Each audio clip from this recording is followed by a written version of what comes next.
লাশের গন্ধ ভাসে, মাটিতে লেগে আছে রক্তের দাগ। এই রক্ত মাখা মাটির লালার ছুঁয়ে একদিন যারা বুক বেঁধেছিল জীর্ণ জীবনের পুজে, তারা খুঁজে নেয় নিষিদ্ধ আধার। ঢাকা বিশ্ববিদ্যালয়ের মেধাবী ছাত্র, আমার পরম বন্ধু, ঢাকা বিশ্ববিদ্যালয় মাইম অ্যাকশনের সুযোগ্য নেতৃত্ব সাধারণ সম্পাদক হাফিজুর রহমান। আজ আমরা দুঃখ ভারাক্রান্ত মন নিয়ে হাজির হয়েছি। এমন একটি সম্পদ আমাদের মধ্য থেকে অকালে হারিয়ে গেছে। আমি বেশ কয়েকবার একই মঞ্চে উপস্থাপনা করার সুযোগ পেয়েছি হাফিজের সাথে। আমার কাছে এই বাংলাদেশের, এই রাষ্ট্রের ভবিষ্যৎ সম্পদ বলে মনে হয়েছিল হাফিজুর রহমানকে। আমার মনে হয়েছিল এই হাফিজুর রহমান সমগ্র বাংলাদেশের একদিন মুখ উজ্জ্বল করবে, কেননা তার সাংস্কৃতিক শিল্প চর্চায় সেই ধার আমি দেখেছিলাম। আমি যতটুকু শুনেছি, ঈদের পরদিন ও ঢাকার উদ্দেশ্যে যাত্রা করে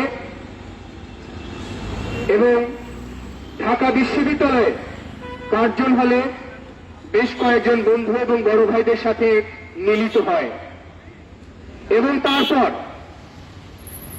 যতটুকু বর্ণনার মতো শুনেছি, ও সেই একত্রিত অবস্থা থেকে হঠাৎ করে উদ্ভ্রান্তের মতো উঠে দৌড়তে দিক বিদিক ছোটাছুটি করতে করতে বেরিয়ে যায় এবং তারপরে ওর আর কোনো খোঁজ পাওয়া যায়নি। এই ঘটনা ঘটে যাওয়ার পরে ওই সেই বন্ধুরা না হাফিজের পরিবারের সাথে যোগাযোগ করেছে, না হাফিজের কোন বন্ধুর সাথে যোগাযোগ করেছে। ঘটনার 7 দিন অতিক্রান্ত হয়ে যাওয়ার পর যখন ওই সব বন্ধুদেরকে ফোন করে জিজ্ঞাসা করা হয়, তখন তারা বলে ও উদ্ভ্রান্তের মতো দৌড় চলে গিয়েছিল, আমরা ওকে আর দেখতে পাইনি। ওর নিখোঁজ সংবাদ পাওয়ার সাথে সাথে ঢাকা বিশ্ববিদ্যালয়ের প্রত্যেক শিক্ষার্থী তার নিজস্ব সামাজিক যোগাযোগ মাধ্যমে এই নিখোঁজের প্রচার সম্প্রচার করে। আমি নিজে ঢাকা বিশ্ববিদ্যালয়ের মাননীয় প্রক্টর গোলাম রাব্বানী স্যারকে ফোন করি এবং স্যার এ ব্যাপারে কিছুই জানতেন না। ঘটনার 7 দিন তখন অতিক্রান্ত হয়ে গেছে।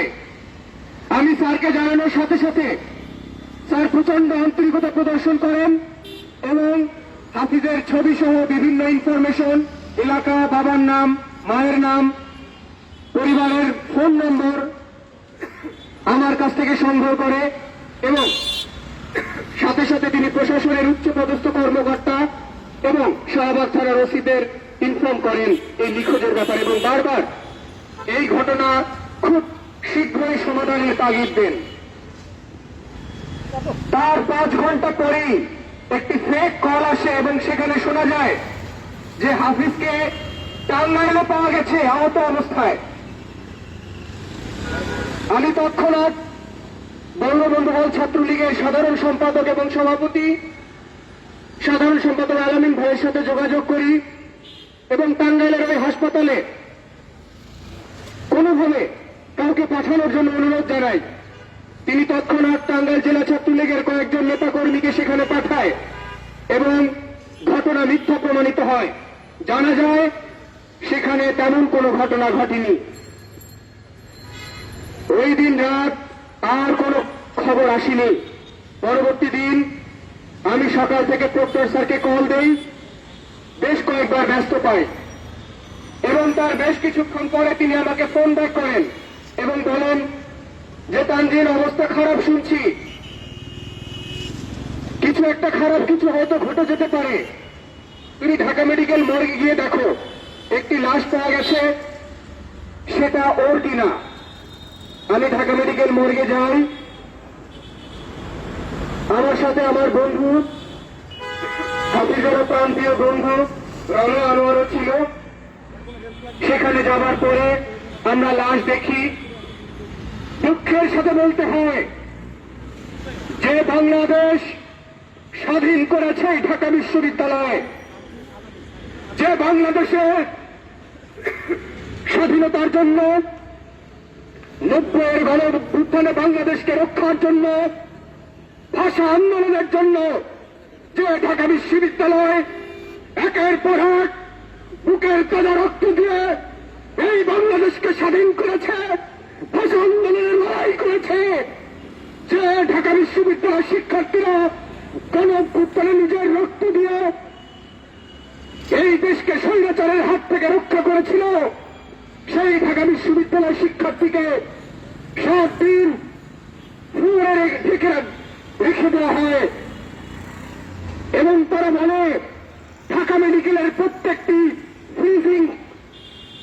ফ্রিজার নষ্ট ছিল, তার কারণে আমরা তাকে ফ্রিজে রাখতে পারিনি। আমি লাশ দেখতে চাইলাম, তারা খুব আন্তরিকতার সাথে লাশ খুলল। দেখা গেল পুরো লাশটি গলে পচে গেছে এবং অনেক বড় বড় সাদা ঘুপড়ে পোকা লাশের উপর কিলবিল করছিল। আমার মনে হচ্ছিল আমার সামনে বাংলাদেশের বুকে পচে যাওয়া পোকা কিলবিল করছে।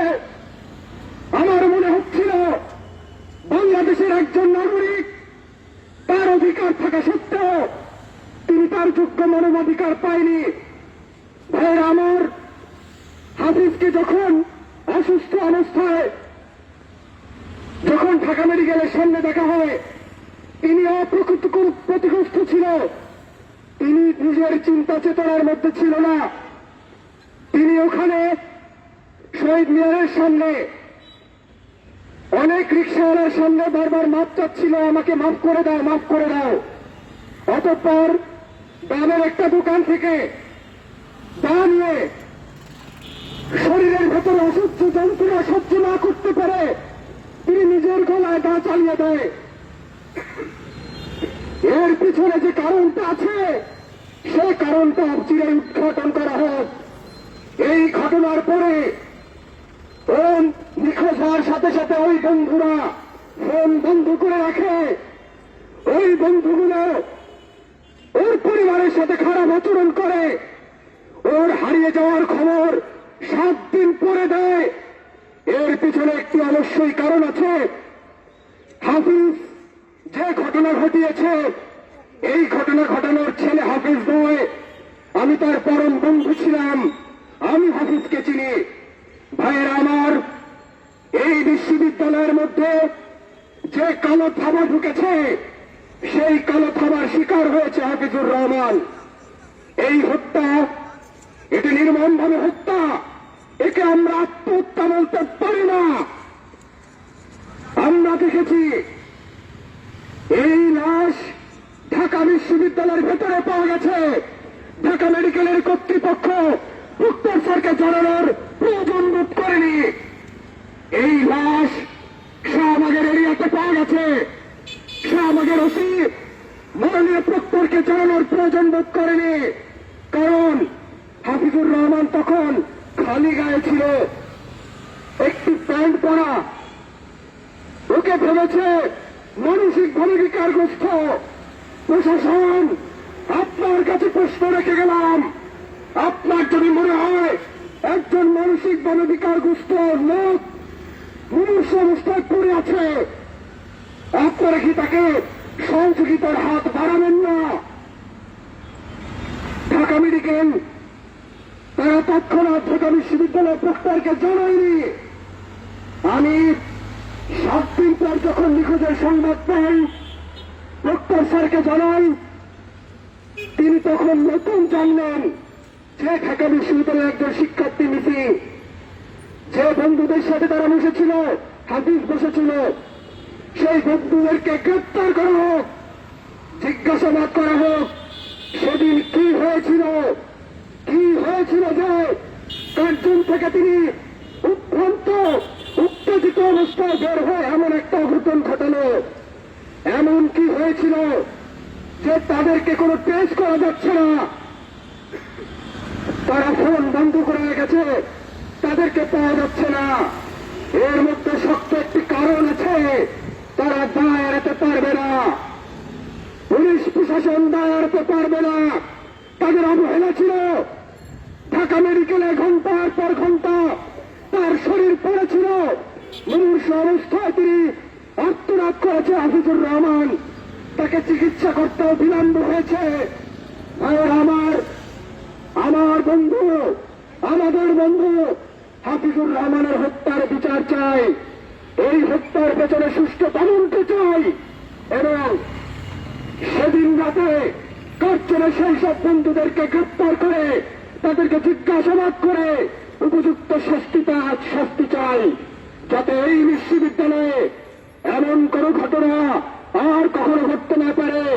বাংলাদেশ যেন আর কখনো কোনো নক্ষত্রকে না হারায়। ঢাকা বিশ্ববিদ্যালয়ের নক্ষত্র ছিল হাফিজুর রহমান, এই বাংলাদেশের ভবিষ্যৎ নক্ষত্র ছিল হাফিজুর রহমান। সবাইকে এই আমাদের দাবির সাথে সহমত পোষণ করে একাগ্র চিত্তে আমাদের সাথে সামিল হওয়ার জন্য আপনাদের কাছে অনুরোধ রেখে গেলাম। সবাইকে ধন্যবাদ।